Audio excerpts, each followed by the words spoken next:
Inflation is on a tear, supply chains are bottlenecked. The world has changed in terms of work. What does this mean for our opportunity to buy best-in-class real estate overseas? Well, one very pertinent thing is it's making this situation very, very urgent because two things are happening. Demand is rising at a time when supply is becoming highly restricted and more expensive to produce. So this is the era of scarcity in best-in-class international destinations.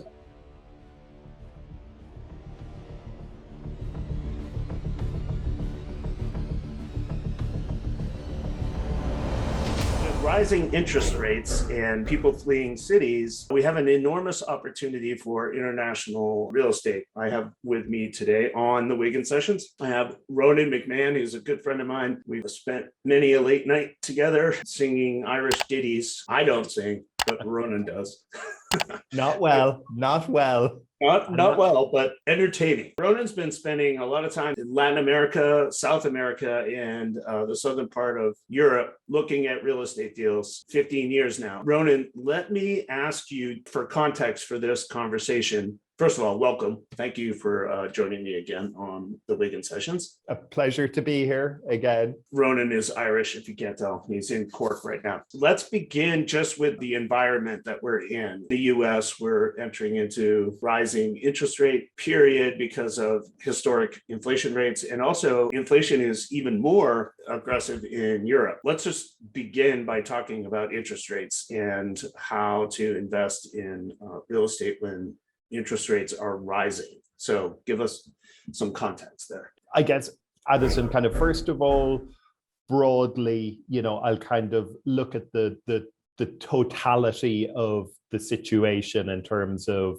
what's going on in the world, and these kind of interest rate situation is a component of that.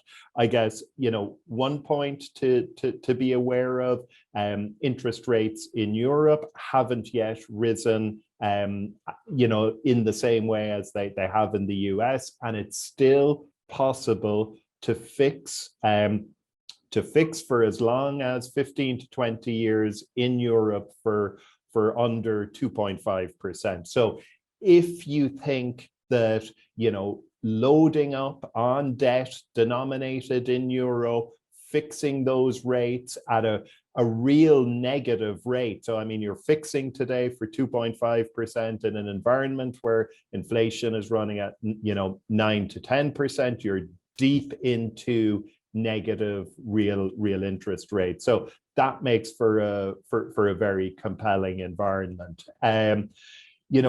Interest rates are rising because inflation is on a tear right across the developed world. Inflation is on a tear. Supply chains are bottlenecked. The world has changed in terms of work. What does this mean for our opportunity to buy best-in-class real estate overseas? Well, one very pertinent thing is it's making this situation very, very urgent because two things are happening. Demand is rising at a time when supply is becoming highly restricted and more expensive to produce. So this is the era of scarcity in best-in-class international destinations. So while real estate sales, while mortgage applications, permit applications, all these metrics, have fallen off the cliff in the US, the rise in demand in best-in-class international destinations has continued absolutely unabated. Just before we jumped on here, I'm in a number of WhatsApp groups for the real estate community in Cabo San Lucas in Mexico and also in Lagos in Portugal. In both those destinations, demand is surging ahead and it's hitting this brick wall of lack of supply. Brokers are looking for condos to list. Developers are looking for land or permits. So So what's driving this? And, when I think around this time last year, we sat here in the Wigan sessions, and we talked about COVID as being this accelerator. Work is changing. We talked about how people on your team were working remotely in places like Mexico. That has continued unabated. The genie is out of the bottle. Sure, some people are going back to New York, and sure, some people are going back to San Francisco, but many, many more are just looking for different destinations, different ways of living. They're looking overseas because they can do their job, they can run their business, they can, deal with their family situation, all from much, much pleasanter locales. It's driving demand, and just all of this uncertainty and all of this fragility is just feeding into it, because people realize with COVID, we have a short window to be here. We need to take opportunities that we're given, and this exodus is continuing. Yeah. So just explain to me, like, maybe let's just take like your average, I don't want to say average, but like your everyday, the person you talk to who's interested in buying, say, in Tulum or in Portugal.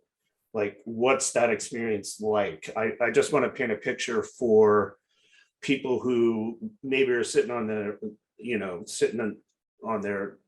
the sidelines, and they're trying to figure out if that's something that would be useful and even beneficial for them. So how does that experience happen? Sure. So, with Real Estate Trend Alert, my newsletter, the primary focus of that is investment, is for financial investment, let's say.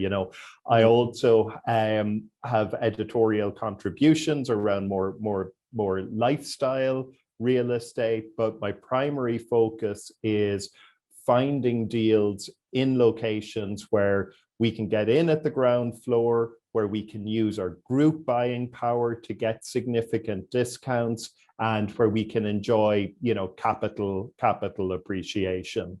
So the types of folks who are actively buying are predominantly the real estate people. So they understand real estate, so they understand the trends that are at play, because they've seen this exact same thing play out in various parts of their home market. We talk about these path of progress events like we're seeing in the Riviera Maya in Mexico. And this is just what happened in South Florida in the 70s and the 80s and the 90s. And this essentially is just an extension of the very same trend. You've got the retirees moving there, then you've got more mobile younger people, you've got vacationers, and it all kind of converges into a very, very dynamic, entrepreneurial and vibrant environment that starts to generate its own momentum and attract its own ecosystem and people. So the types of folks who are being attracted to my beat, they see the real estate people, they see the value in the proposition, they see the value in double-digit yields. So for example, you can go today and buy blue chip real estate in somewhere like Tulum or Cabo San Lucas or Lagos in Portugal. And in the case, certainly of Tulum and Cabo, you can generate yields of 15% from long-term rentals. So, you go back to your home market there where you're sitting, you're probably going to be doing well to gross 4% from long-term renting, and you'll have higher holding costs, higher taxes, all that jazz. But go to these places and you can rent to exactly the same people, just except instead of paying 800 grand for the rental condo overlooking the sea or in a beautiful environment, in these destinations you're paying 200 to 300, but you're generating the same rental income with lower costs. And there's just been this huge transformation since COVID, you know, and I'm trying to I'm trying to coin a phrase, you know, we're kind of calling it these sovereign beach cities. And these are places where people move, and it's no longer in Mexico or Panama or Costa Rica or Portugal. It's a distinct place. And this is a place that compares extremely favorably with the most expensive destinations in the US, where people, when they move there, they're willing to pay the same rent as they would back home or in San Francisco or in Austin. But they're looking for a bit more. So instead of paying $4,000 to rent a small studio in San Francisco, maybe you pay $4,000 in Cabo and get a beautiful condo overlooking the ocean. But the big point is, these are no longer people going to cheap Mexico or looking for a serious bargain basement pricing. These are people who are bringing their spending and their budgets to these destinations, and these are the people that we can rent to. And do you think that that is a factor of the pandemic? Because I've just noticed in our own business, like everything has changed over the past 2 years. And people have been migrating out of cities, like, you know, when we're talking about employees and that kind of thing, it's harder to get people to come back to downtown Baltimore, for example. Yeah. Which is just funny. But so do you think that the pandemic has kind of like put the pedal to the metal in a way? Yeah. Accelerator. So, you know, this is a trend that I've been following for like 15 or 16 years, and it was coming very, very slowly. And then after the financial crisis, and we saw this maybe first of all in Europe in particular, you know, after the financial crisis, you had the Arab Spring and the Northern Africa, there was a lot of flux. And back then, this was a big accelerator of movement of people into Europe's internationalized destinations. You know, Spain's Costa del Sol, Lagos in Portugal, parts of the south of France, in the more blue chip prime, Paris and London. But this dislocation, you know, it caused temporary kind of crisis and temporary paralysis in these places. But very, very soon after, the dislocation, you know, the shaking of things up, pushed people into these beautiful internationalized destinations. And then things were building up. But I mean, COVID was just the thing that literally just changed everything. I mean, the swap of being stuck in a city where you can't move, you can't do anything, the swap to be able to go to Tulum or Cabo and live openly, freely, safely, you know, walking on the beach, hiking, golfing, you name it. It's all open nearly all the time. It all felt safe and free. And, you know, Addison, that's just an incredible swap. And people just realized, you know, spending, you know, an hour, 2-3 hours a day in your car commuting to go to an office, which I think many people accept now isn't the most constructive environment for many human beings to be productive, to be there all the time. It's just changed everything. It's changed our outlook. It's changed how businesses hire. It's changed how businesses are organized. And that is all, you know, just accelerating these trends that were happening anyway. Yeah. So like you and I, for example, have been sort of in favor of international travel and international real estate for many years. But now it's like accelerated. And so there's like a whole new crop of people that are interested. What do you think of, for example, Elon Musk trying to get his own employees to go back to the office? Like, what do you like, say 2 years down the road, do you see a change in that? Or, I mean, you're going to talk your book, obviously, because you want to get people interested in international real estate, but it seems like the trend is far away from that. And how does the culture of any business grow if everyone's remote? Yeah, I mean, And that's a personal question for me too, because yeah, yeah. how do I build a business if I don't? So, I mean, I suppose, within my business as well, interestingly, there's kind of one team where they're all expected to be in an office all the time because of, they're doing customer care, they're doing customer support, they're on the phones. We feel like that kind of energy and dynamism is very important. For the rest of us, we've always been scattered because we need to have boots on the ground finding deals, not stuck in an office together. So I see this evolving in a way that there'll be functions and there'll be businesses where people will always need to be there. Elon Musk will always want his people around him. These are probably people cranking 18-hour days, sleeping on the floor, all that stuff. That job isn't for everyone, and that job, just won't be for everyone. Also, as some people do kind of migrate back towards the office, all it takes to really kind of fuel these trends we're talking about is like 5, 10, 20% of the working population on the margin. We're talking about destinations that are tiny in terms of the amount of real estate available to buy or rent compared to a major metropolis in the US. So, for this to all play out and for this acceleration to keep going, it doesn't mean that no one is ever going to go back to the office. It doesn't even mean that 50 or 60 or 70% won't. All it would take is a very small number at the margin.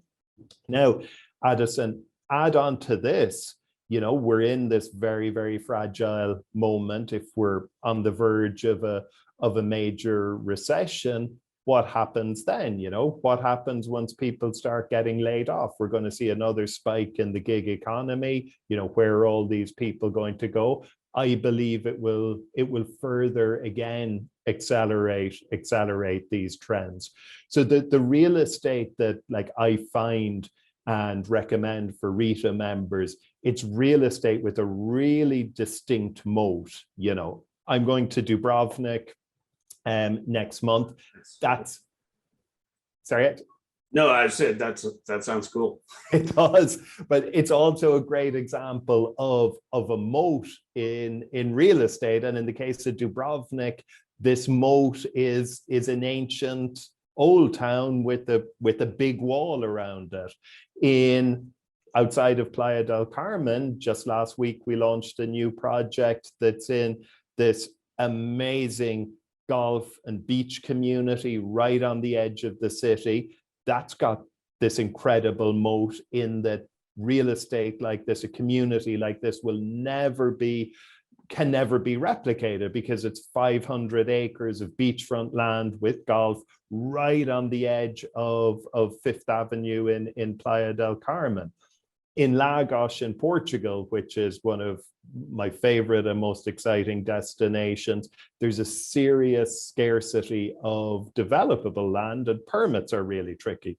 So these are all places where there's a very finite amount of supply, where demand is growing, where there's still a moment where we can get in at near ground floor pricing, and also where costs are rising. So with COVID and with the world that we're in now, for whatever reason we're in this world, so what's happening? We've got inflation, we've got supply chain issues. But in my world, one of the biggest supply chain issues that's kind of blighting everything is just the seizing up of government bodies. So to create a real estate project, you need steel, you need labor, you need all these things, but you also need permits. You also need the output from government bureaucracies, which in many cases now they've just become years behind. They've just become completely inundated because the volume of requests soared at a time when their offices were just shut, and now they don't even know what to do with it. So this is restricting supply as well. So it's it's very much the era, I'm calling it the era of scarcity. But Addison, that in no way means that everywhere is a buy. I came back to Ireland this summer with a view to buying a vacation home, and I had my eye on a couple of areas of Ireland, and it's just not going to happen. It is just the worst moment ever to consider buying a home in Ireland, a home of any description, because prices are through the roof. There's no inventory. It's an awful nightmare bidding process where you're probably going to invest a ton of time and money getting to the point of making an offer and just get outbid. So this is an era of scarcity, and what I do with my team is, in the context of this environment, we find that the very small number of places where everything is aligned, where we've got the surging demand, where we've got best-in-class inventory, where we've got a macro situation that means demand is going to continue to grow, and where we can get our hands on like amazing condos or amazing homes at a deeply discounted price. Why don't we run through a few of those, because I think it helps to describe, like, when you find a piece of property and then you can put the scale together that you have. If you could just run through a couple of those deals, it's useful to sort of understand. Yeah, and also to like, and also how this all works, because there's a macro context about the ideas about how the world is changing, and then there's locations where I believe there's potentially a strong opportunity, and then the opportunity is an actual deal. So by way of example, coming up next month, I'm expecting to have our first opportunity in the northwest of Costa Rica. So this is an area, it's just within about 45 minutes of the Liberia airport, just absolutely quintessential, perfect Costa Rica jungle canopy overlooking flat sea. It's just absolutely beautiful. And I've been there a couple times, and that section you're talking about, like the peninsula that goes out above Liberia, right? You've probably been to Peninsula Papagayo because you're a fancy boy. Have you? That's it? That's the Four Seasons. But yeah, yes, absolutely. So this is a blue chip destination. You've got this community I'm talking about is almost looking across at the Peninsula Papagayo, where the Four Seasons is, where a luxury condo could cost you, $1.5 to $4 million. This is a location, an area that became established in the 80s and the 90s because of a big Path of Progress event, which basically was a bunch of the hotel and resort operators got together and figured out a way to get international flights to the Liberia airport. So in the early days, they subsidized those flights just to get momentum, to get bodies in. But then once you had direct flights coming into the Liberia airport, it just transformed that area. Now, there's a developer, a family out of the capital, San Jose, that we've known for a long time, very deep-pocketed family. They're primarily in the business of building facilities for multinationals that come to Costa Rica. So if Int'l is looking to build a new facility, or Microsoft, they come to these guys, and these guys find the land and build and put it all together. Very deep-pocketed and very long-established and successful business family. But back when the 2008 and 2009 crisis hit, a lot of that area was very exposed to the US market, and also it was primarily North American developers. So a lot of them were wiped out with the 2008 and 2009 crisis. And these guys came in and these guys came in and bought up part completed projects and a lot of this kind of development land from these original North American developers. And they've just been sitting on it. They've just been sitting on it because they're land banking and they're busy doing their thing. So when we've connected with them, you know, we've been able to say, we've got this community of well-qualified real estate investors. If you present the right deal to them, they'll buy out whatever inventory you have available in a matter of hours. So what that means is you don't need to create an infrastructure down there. You don't need to create an infrastructure of sales teams. You don't need a marketing machine. All you need to do is to do what you know how to do, which is to build really nice high-end condos on land you own. And then they say, boom, we're in, because we're not in the business of resort sales and marketing. We're not in that business. We're a construction business.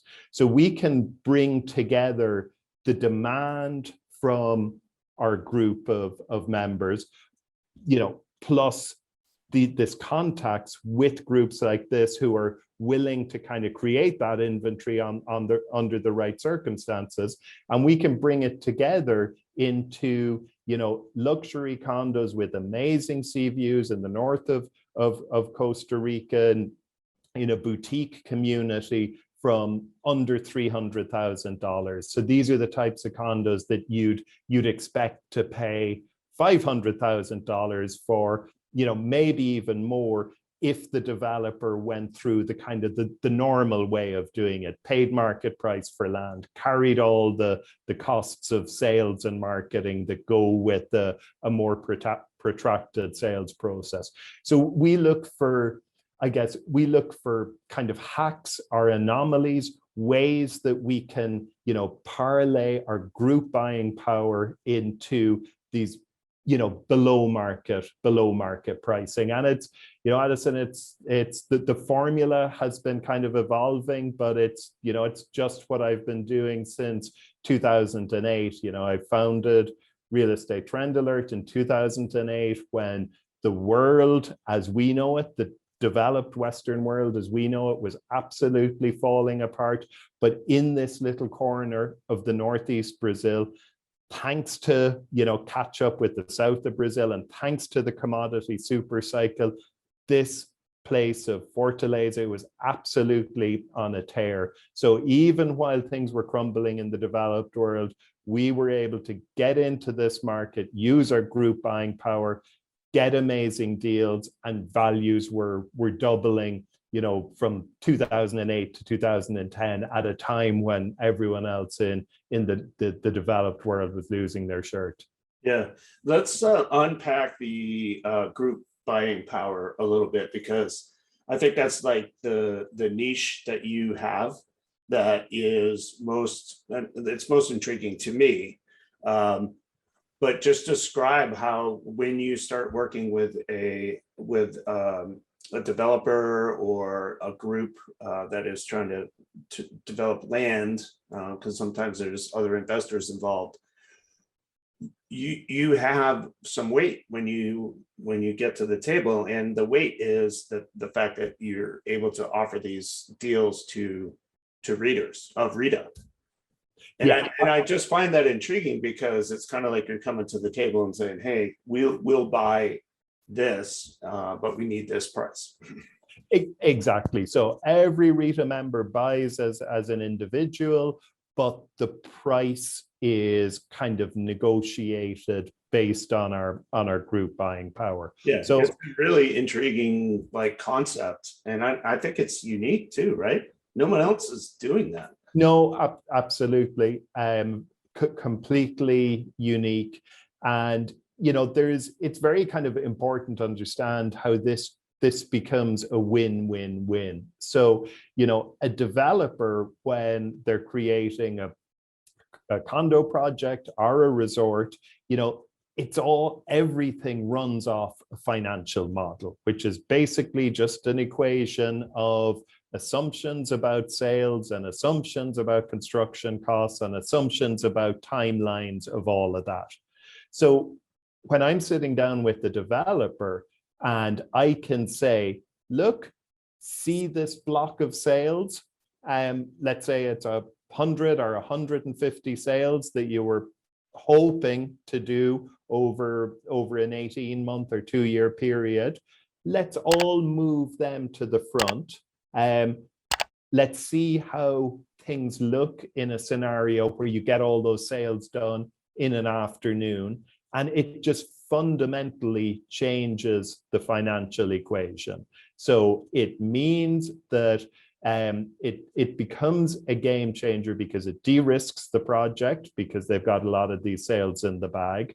It means they can get moving straight away with construction. They've buyers who are committed. And it also means that they can be much more aggressive with their pricing to the retail market. So what we work with developers on is strategies where they can give us this incredibly strong pricing, but they see a route to still hitting their margins because they're front loading sales and they're also able to charge significantly more on the retail market because they've got less to sell and they can drip inventory out at a slower rate and they're less nervous. Yeah, they can also finance the project without having to like do bond offerings or anything like that, right? I mean, like upfronting the cost to build the things that readers are getting into. Absolutely.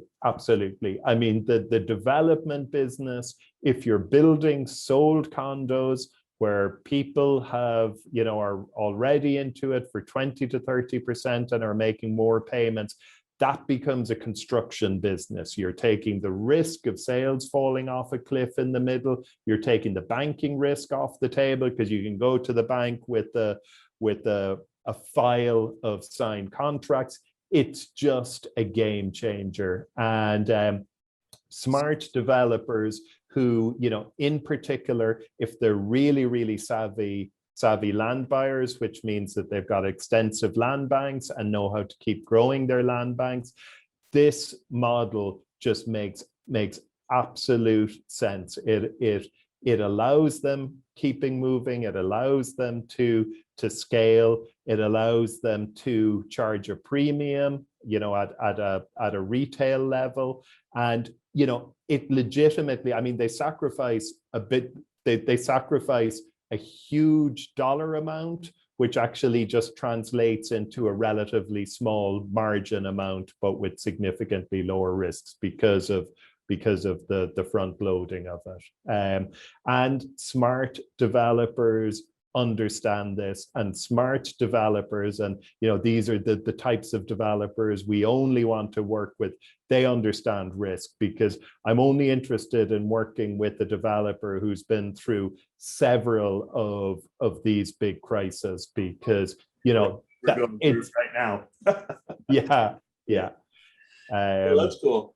Let's I want to just kind of like highlight the benefits to people who are going to be watching this. So they're individual investors. They might be interested in like buying international real estate, either for investment purposes, which is primarily what you do, but also spend a couple weeks a year in a nice location like Portugal or Tulum or something like that. Let's just focus on what the benefits are to people who are going to be watching this, because we already know what the story is with the developers, and they have an interest in developing the product. What's the convincing argument for people who are kind of on the fence? Like maybe they're thinking about Destin, Florida, or I don't know, somewhere in the Outer Banks. What's better about Costa Rica? Or I don't know either of those places, but I think I'm getting a cultural reference here alluding to this. This is, you can put yourself wherever you want to be. So one thing that I really learned during COVID, Addison, is that I just love isolation. So I was in two places I was in two of my homes for most of COVID.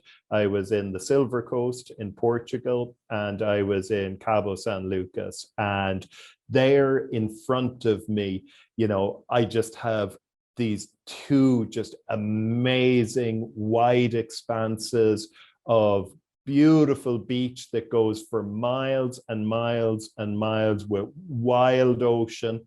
In Cabo, it's Pacific, Atlantic in the Silver Coast of Portugal. And I just love that, you know, beautiful sunny weather, moderate temperatures, wild ocean, empty beach in a golf community. So that's my bucket list. That's where I want to be. And I get that in Cabo San, in my homes in Cabo San Lucas, and in my home on the Silver Coast. So my home in Cabo San Lucas, I bought in 2015 as part of a RETA members only deal. The RETA price at launch was about $330,000. Today, those list for about $550,000. And when I'm not using it, those condos can now rent long-term for in the range of $3,000 to $3,500 per month. Long-term, renting short-term, there's kind of a range of prices, maybe between $150 and $400 per night, depending on how aggressive people want to be. But just on a very simple, just looking at the long-term rent, you know, I can go there for 3 months or 4 months or 2 months in the winter when I don't want to be in dreary Europe.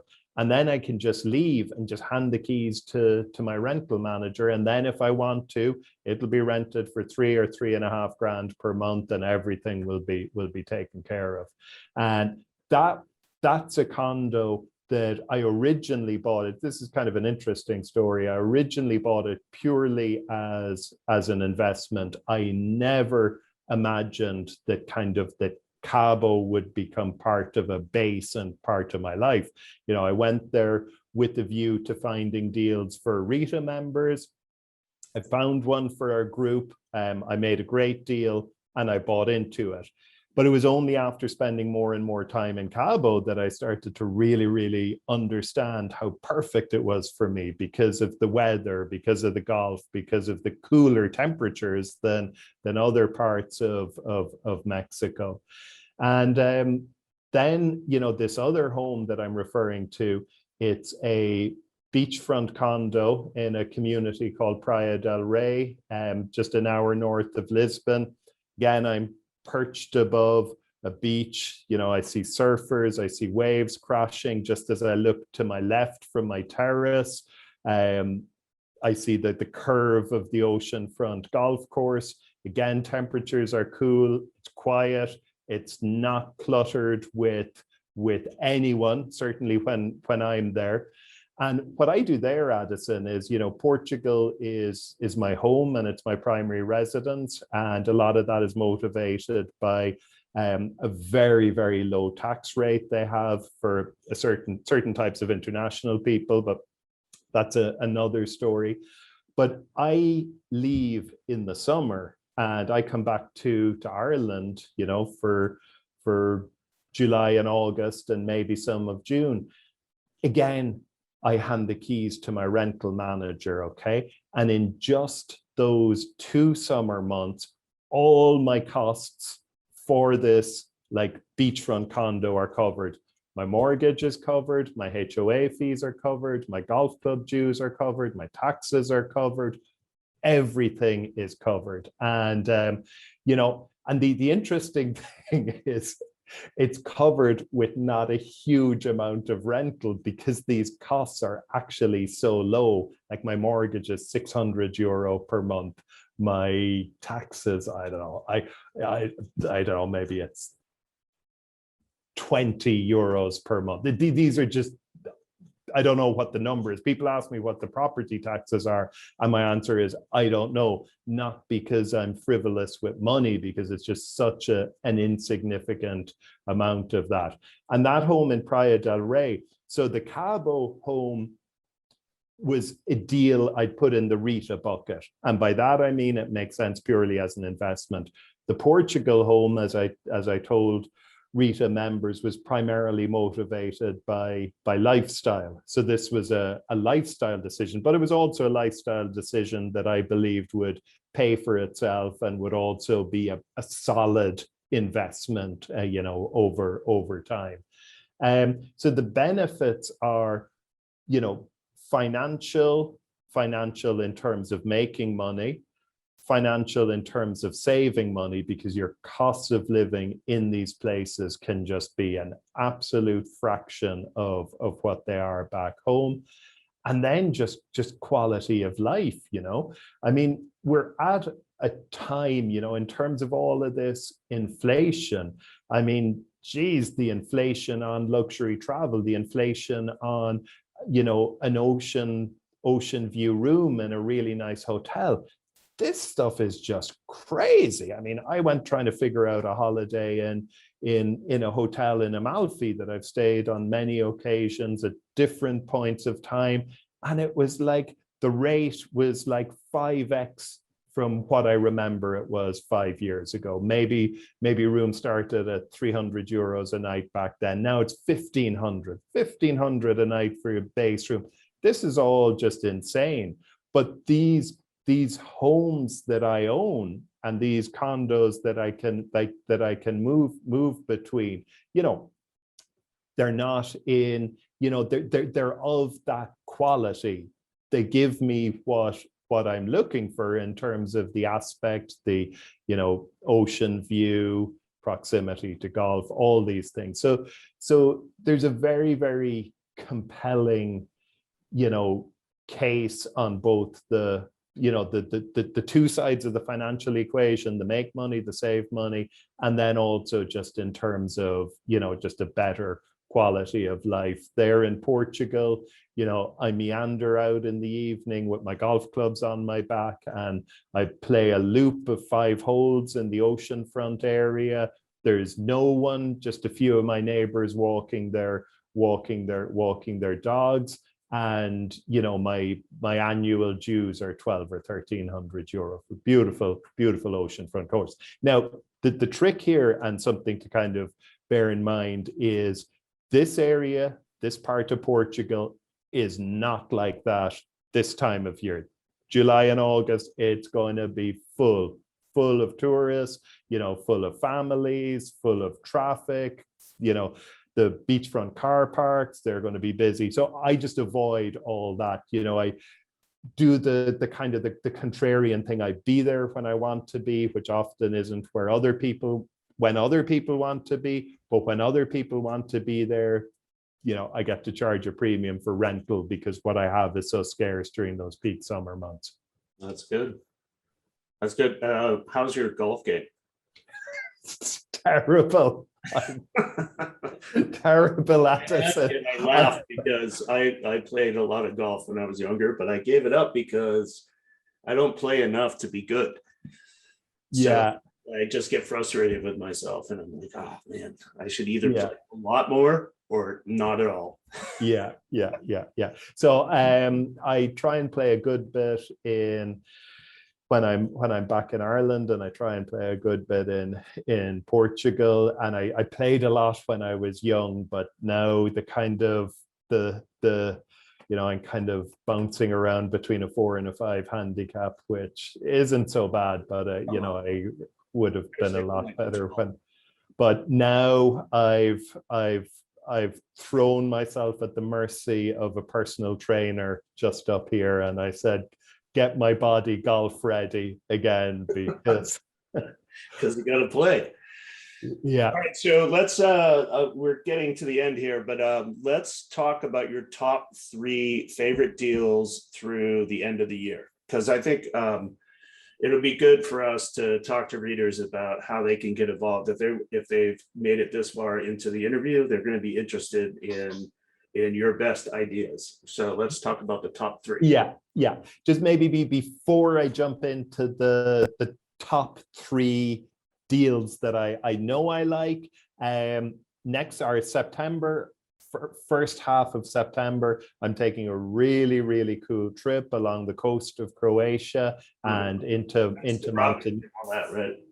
Yeah, and into Montenegro. So members of my team have already spent some time in Montenegro, laid the groundwork. You know, it is just looks pristine and just incredibly beautiful, those beautiful Adriatic waters, and, you know, prices that are a fraction of Croatia's. And, you know, Croatia went through this massive boom in the kind of early and mid 2000s, you know, in the run up to kind of their EU accession bid. The same things are kind of playing out in Montenegro at the moment. And there in Montenegro, I'm going to be meeting a colleague who's going to be traveling up from Albania. So he's going to spend time in Albania. I'm going to spend time in Croatia. We're going to meet up and spend time in Montenegro. You know, I think it's going to be a very exciting trip, and I'm looking forward to sharing with RETA members what I find there. So in terms of specific deals, I'm working specific deals on my radar. This Costa Rica opportunity I mentioned to you, I'm really, really excited about that. That's been years in the making. And the fact that RETA members are going to be able to get these wide, expansive condos on a lush Costa Rica hill, overlooking the bay with prices under $300,000, and these are condos, you know, that you'd expect to pay $500,000 or more for. So that's really exciting. And these are condos as well that owners will be able to charge a big premium on rentals, because one of the things about Costa Rica is that pre-COVID there was a rental shortage, because it's generally a market that's attracted people who are in a pretty good financial position. A lot of them go down, they personalize their home, and then they say, yeah, I don't want to rent this, even if renting it was part of the original plan. So pre-COVID, there was a big scarcity of rentals.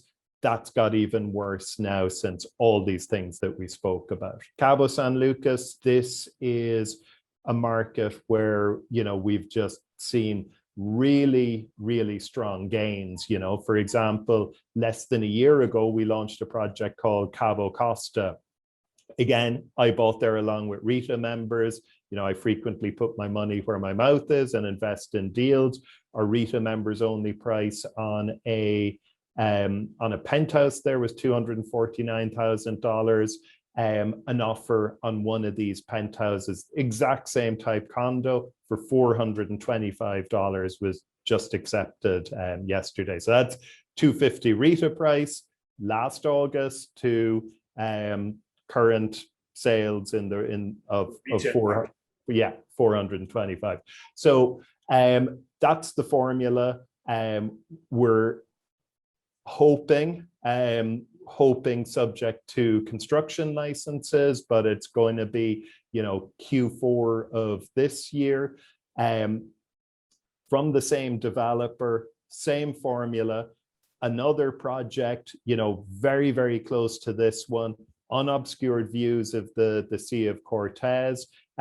Like with the last Cabo Costa, we're going to be getting our RETA members only allocation of inventory. We'll get it at these very low prices, and then the developer will go to the retail market at those much, much higher prices. I want to restate, because I think this is the most important thing about what you do, is that because you have members that read the newsletter and come into the deals, you're able to negotiate much better prices for the members than what the developers do when they go to the retail market.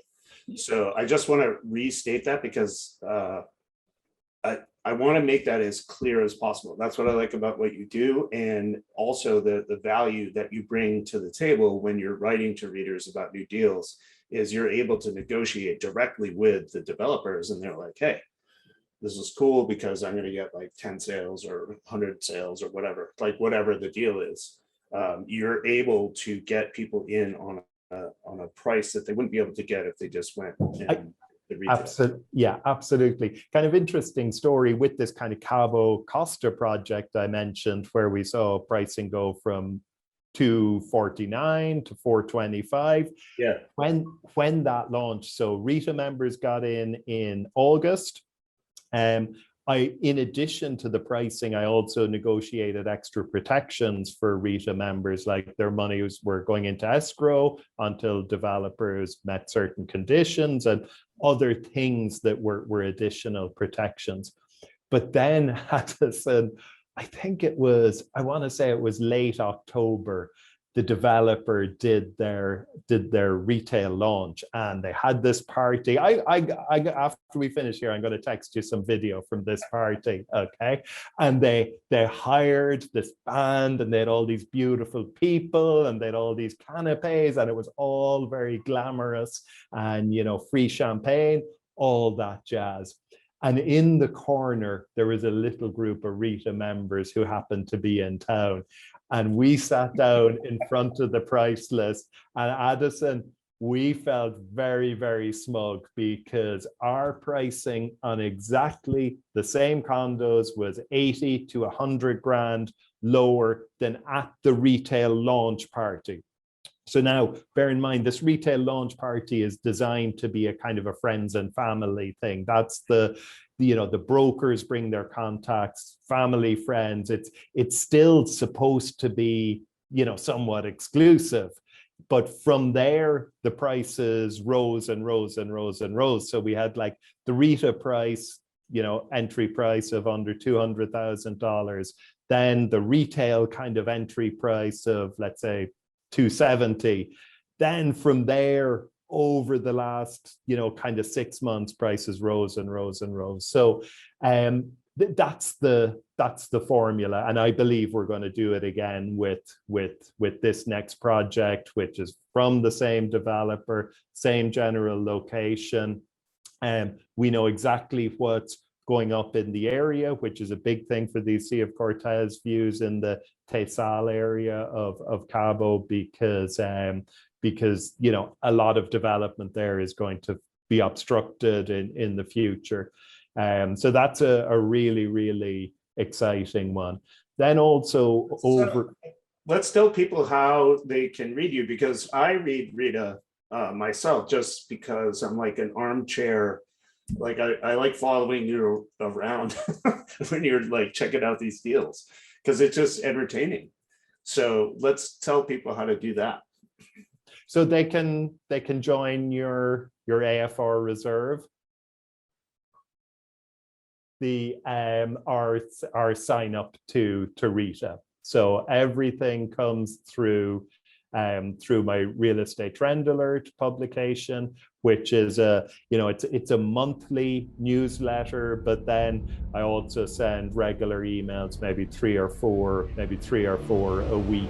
And some of these, there's also, it's about making money. And we also have this very kind of cool feature as well, Addison, which I know you've enjoyed in the past, where we pick destinations where your real estate dollars just stretch really, really far, like a chateau in rural France for $300,000, and it's really, really beautiful. It might be a terrible investment because when you go to sell it, it might only be worth 250. But there's also what we call these kind of, just bang for your buck plays. But it's all there in the RETA alerts.